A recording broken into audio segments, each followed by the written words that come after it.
A Tati falou que já faz um tempinho, né, que eu preparei essa palavra, que o Senhor falou comigo, né, sobre essa palavra, e já faz mesmo porque eu achei que eu ia trazer a palavra em abril. Fiz uma confusão, mas já faz um tempinho mesmo. E a palavra, ela fala muito sobre preocupação, né? Ela chegou ao meu coração por conta de preocupações, essa palavra. Preocupação com como educar o Davi. Preocupação que a gente olha lá fora, e o pastor até estava falando sobre orar pelo Brasil, orar pela nossa nação, e eu acrescento orar pelo mundo, porque a gente olha nos 4 cantos do mundo, é uma situação pior que a outra, né? Um em guerra, outro querendo guerra, o Brasil também brigando com corrupção, com violência, o Rio de Janeiro pior. Até o Felipe estava conversando outro dia sobre como a gente gostava tanto do Rio de Janeiro, só que nenhum dos dois tem coragem de levar o Davi para o Rio de Janeiro. Aí falando, vamos riscar o Rio de Janeiro da lista de roteiros, né? Então tá complicado mesmo. E algo que tomou conta do meu coração, do coração do Fih, foi a questão da preocupação mesmo, porque como que a gente pode educar um filho nos caminhos do Senhor?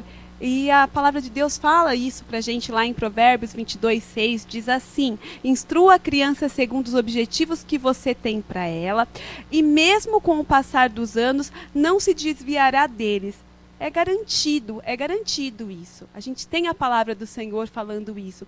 Só que não vem com mais detalhes, né, Flávio? Não vem, tipo, mas instrua. Beleza, o que mais? O que mais? O que mais eu posso fazer? Aí eu comecei a fazer, porque qual que era o medo? Né? Qual é o meu medo do Felipe? E eu acho que, na verdade, é o medo de todo pai cristão e também de todo pai não cristão. Sabe? É o medo de que, o medo de todo pai cristão, aí eu vou começar pelo medo de todo pai cristão, que seu filho saia dos caminhos do Senhor.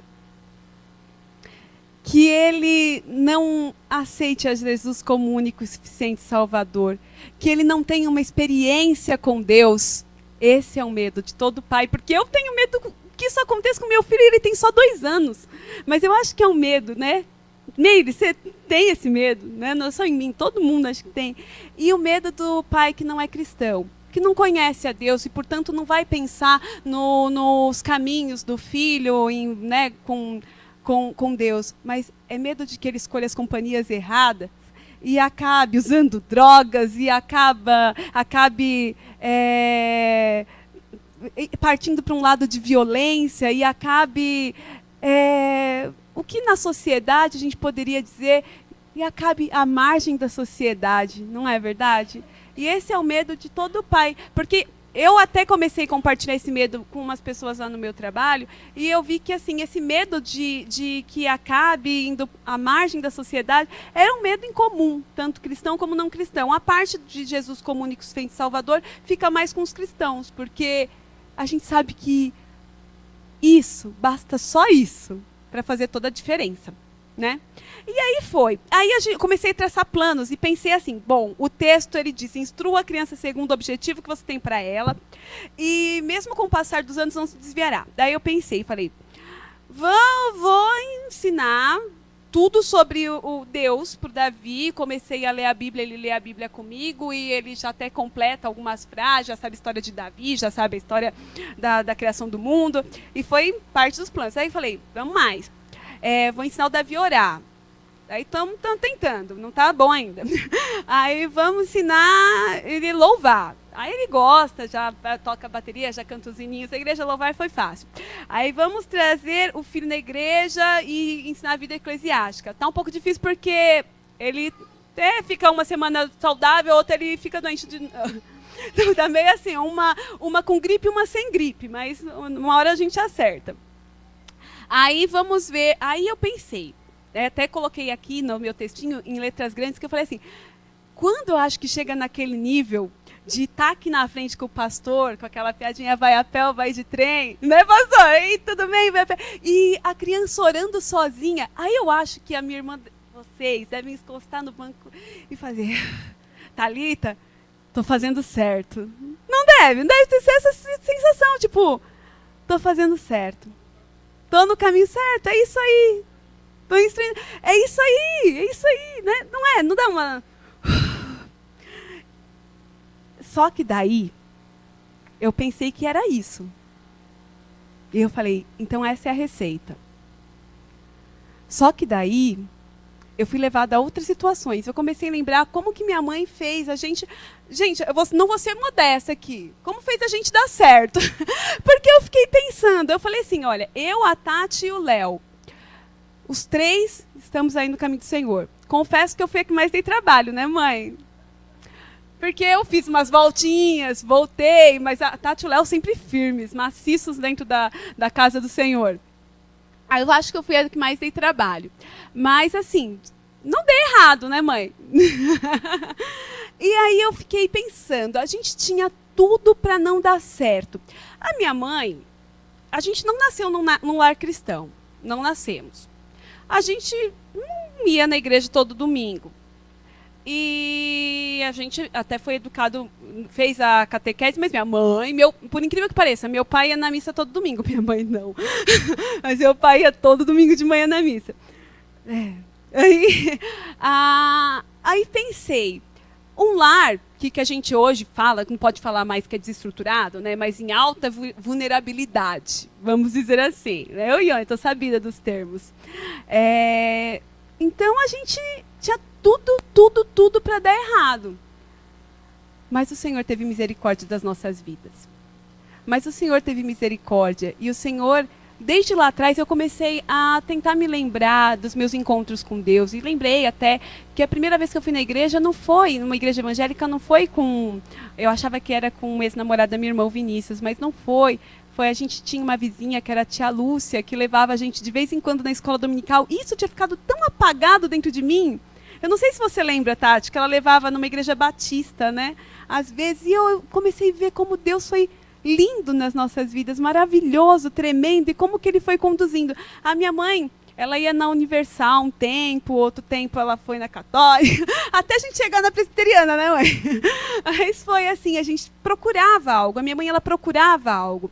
E ela foi construindo algo, valores também dentro da gente, e essa sede também da gente procurar algo. Embora ela não soubesse o que ela procurava, ela colocou procurar algo junto comigo dentro da gente. E a gente foi na escola dominical com a tia Lúcia. Eu fiz catecismo. Eu reprovei no catecismo. Mas eu fiz catecismo. E eu lembro que eu fugia do catecismo, era algo que não me preenchia, e um dia o Vinícius me chamou para ir. E se você perguntar a primeira vez que eu fui numa igreja evangélica, eu não vou lembrar, não vou saber te dizer. Mas eu lembro o meu primeiro encontro com Deus, e é por isso que meu filho chama Davi.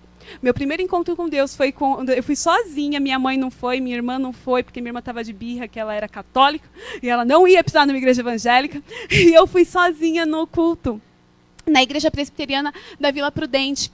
E lá tinha o cultinho das crianças, e a primeira história que eu ouvi da Bíblia foi a história de Davi. E eu não sei se mudou, tá? Mas lá no catecismo, a gente não lia assim as histórias mais do Antigo Testamento, era mais do Novo. E tanto que a minha Biblinha do catecismo, ela só tinha o Novo Testamento, era uma Bíblia só do Novo Testamento. E eu falava, gente, que legal! E até saí contando tanto para a mãe do Vinícius da história de Davi, que eu fiquei apaixonada por Davi, gente. Na época eu queria casar com Davi, olha só. E aí a Yolanda, que era a mãe do Vinícius, me deu uma Bíblia. E era aquela uma dourada, você lembra? Porque eu saí empolgada falando, mas tem também na Bíblia? Onde tem? Porque a minha Bíblia só tinha o Novo Testamento, não tinha a história de Davi. E eu estou contando tudo isso para vocês, para chegar à parte que daí Deus colocou no meu coração. Como todos já sabem, eu estava fazendo estudo de Levíticos, e eu demorei pra caramba, porque é um livro muito difícil. E eu vou pedir para a Tati, porque eu tenho problemas com leitura. Tati Marcondes, por favor, leia Levíticos 23, 24. Eu tenho a leitura péssima, por isso que eu não vou me atrever a ler. Peraí, não é esse não. Peraí. Levíticos 10...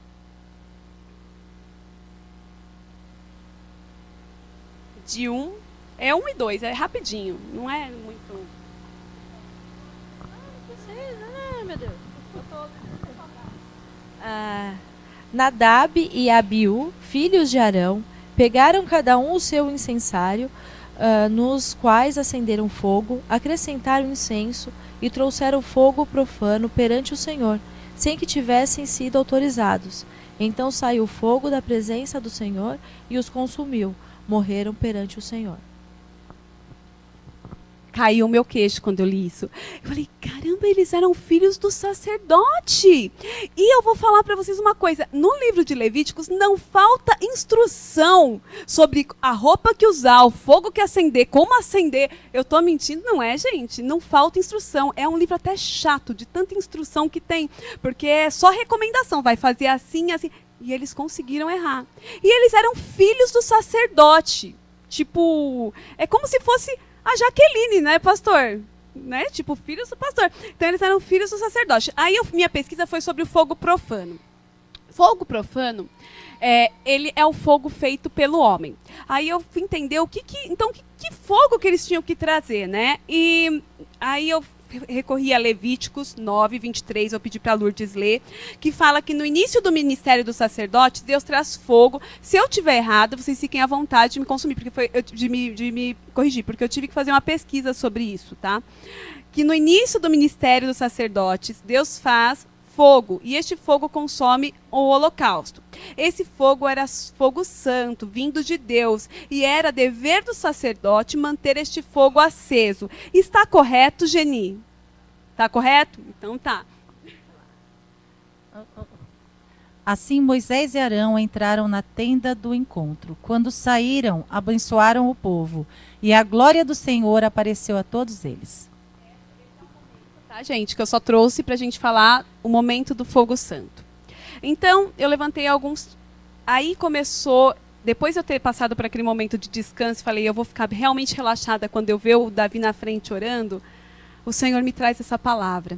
E essa palavra diz que os filhos dos sacerdotes, que eles eram aqueles mesmos caras que viram a glória de Deus com Moisés, não são, Geni? São os mesmos, eles viram a glória de Deus. E a gente vê, aí eu vou pedir para a Lourdes ler de novo, porque eu não estou inventando. Êxodo 24, 9 e 11. Eu estou muito pesquisadora ultimamente. Aí eu fiquei pensando isso. Os filhos do sacerdote, que tinham sido instruídos, muito instruídos por Deus, de como proceder, de como exercer o sacerdócio, de como servir a Deus. Os filhos dos sacerdotes que já tinham visto a glória de Deus, eles mesmo assim, ao invés de trazer o fogo santo, o fogo vindo de Deus, eles trazem o fogo profano para dentro do templo.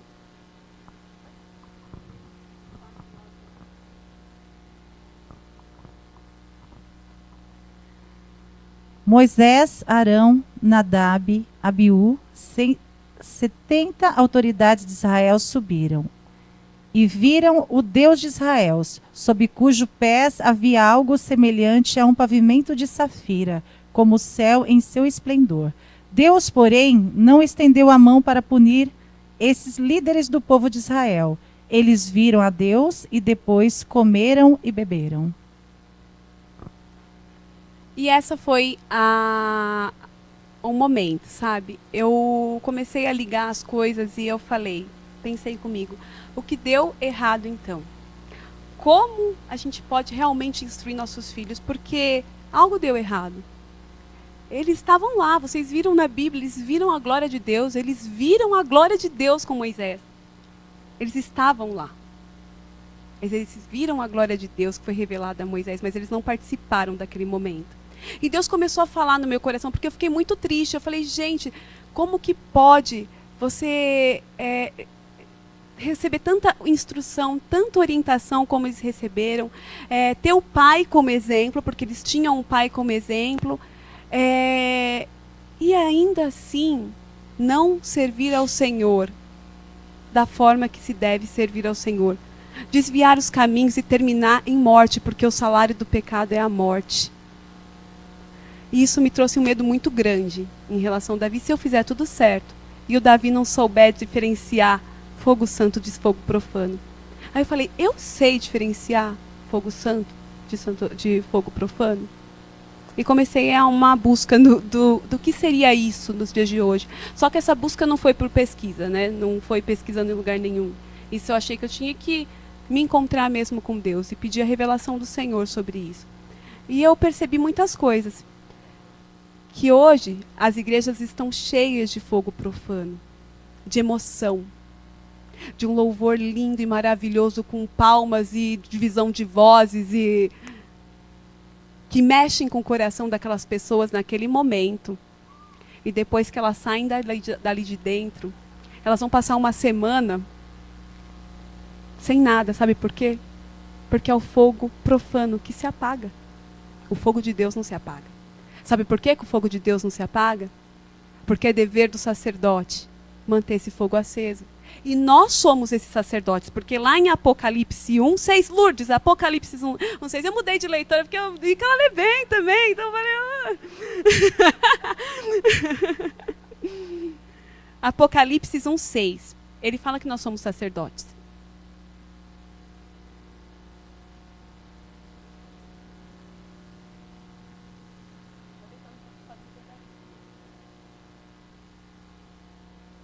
Pode abrir, Tati, a dela não tem um 6, não.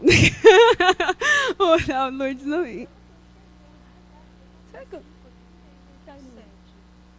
Mas você viu que tinha que ter um 6, tem um 7, né? Falei, será que eu comi? O dela não tem um 6, só é um minuto que a Tati vai ler o 6. Agora você já perdeu a oportunidade. E nos constituiu reino e sacerdotes para servir a seu Deus e Pai. A ele sejam glória e poder para todos sempre. Amém. Esse é nosso dever. Manter o fogo de Deus aceso como sacerdotes. Então, primeiro, para dar certo com os nossos filhos, a primeira coisa é a gente manter, a gente saber, né? A gente saber o que é fogo santo e fogo profano. Os pais têm que saber isso.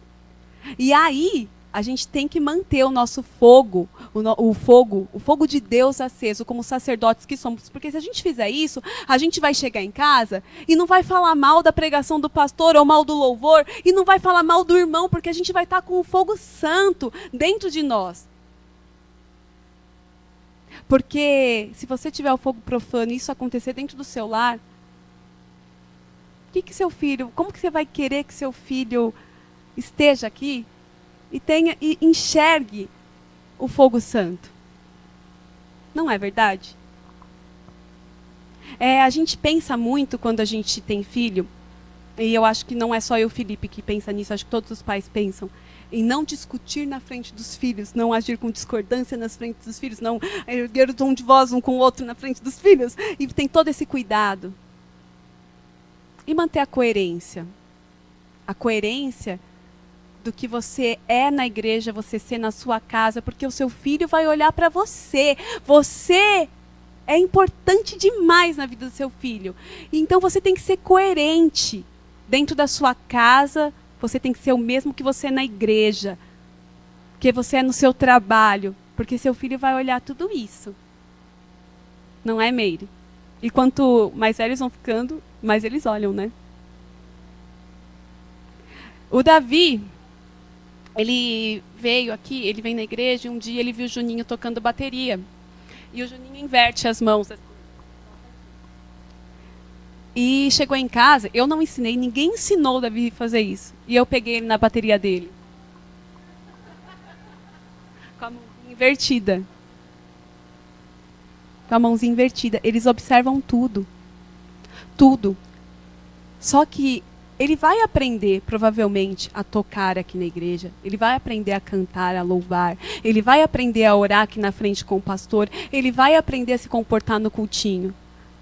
Só que nós, como os pais, a gente tem que desejar muito mais que isso. A gente tem que desejar que ele aprenda a trazer para o Senhor o fogo santo. Que ele não se desvie dos caminhos do Senhor. Que ele aprenda a trazer. E a coerência é um desses caminhos. O exemplo dentro de casa é um desses caminhos. Você saber e ter e agir como sacerdote, manter o fogo santo, é um desses caminhos. Isso falando de pais. Mas vocês sabem que, quando a gente fala de sociedade, do ECA, né? A Ione trabalha bastante com isso. A criança ela é responsabilidade da família, da sociedade, né? E é isso, né? Da família e da sociedade, né? E do governo. O governo. 3. Família, sociedade e governo.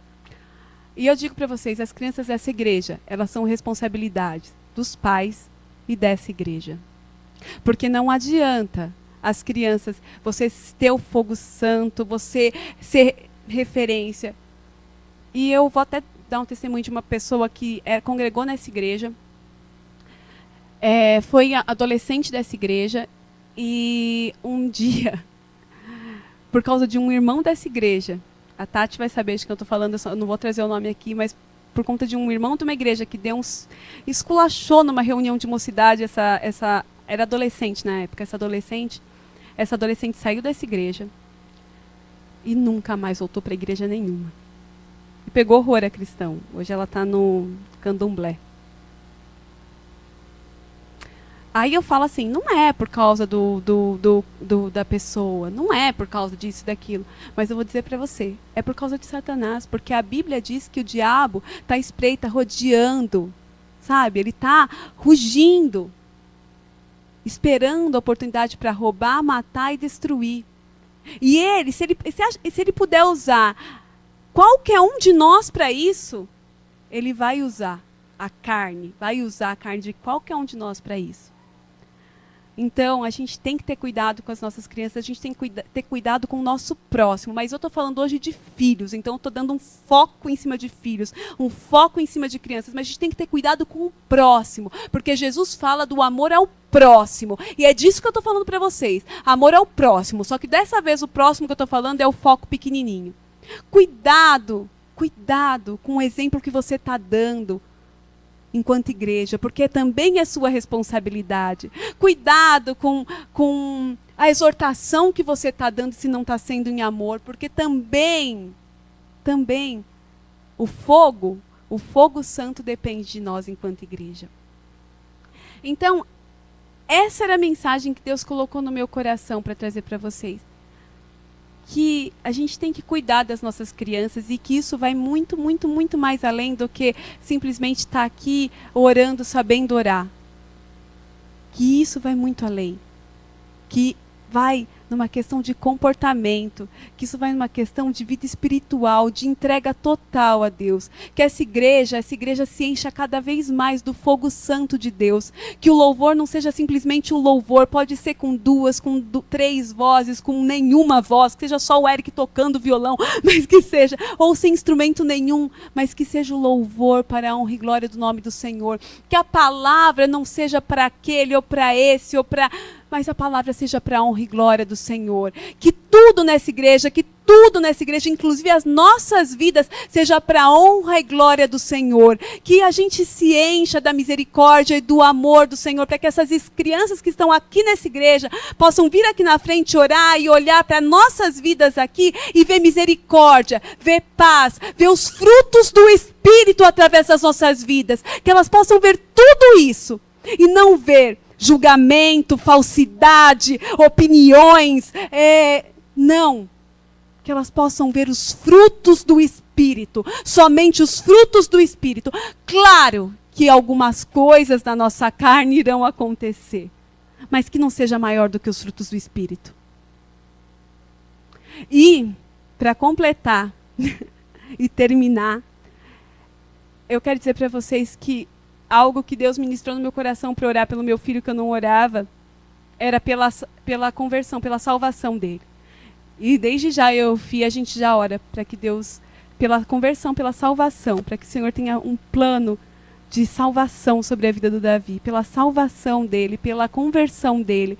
E a Tati minha irmã me ensinou a orar, que eu não orava por isso, e foi até a gente conversando também sobre esse tema, né, Tati? Sobre as companhias, para que Deus sempre reserve as boas companhias e os bons relacionamentos. Porque o diabo está aí. Então é algo que a gente tem que orar. E é isso. Ok? Amém.